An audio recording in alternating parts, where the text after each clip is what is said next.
Shima means island. Shima means stripe.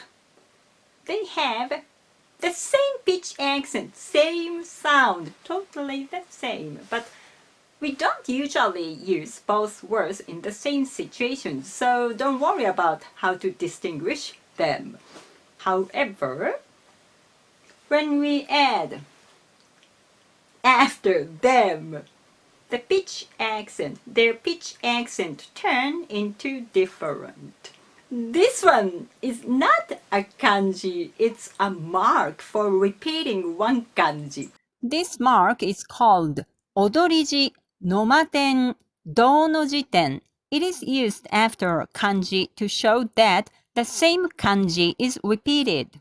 For example, hito, which means human, turns into hitomito, people. Kuni, which means country or nation, turns into kuniguni, countries, nations. Yama, which means mountain, turns into yamayama, which means mountains. Toki, which means time, turns into tokidoki, which means sometimes. You cannot use this mark with just any kanji. It is only used in certain fixed or common words. Dandan, gradually, いろいろ, various, 我々, we, 散々, disastrous, 熱々, hot, おのおの, each, 日々, daily, 個々, individual. Don't worry about memorizing everything now. You'll see this mark often as you learn more Japanese. Just knowing what it means is enough for now. Shimajima, islands.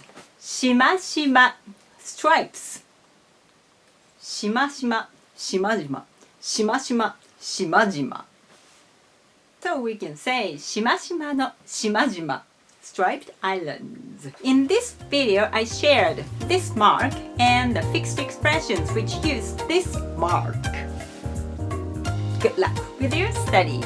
頑張ってください。お疲れ様でした。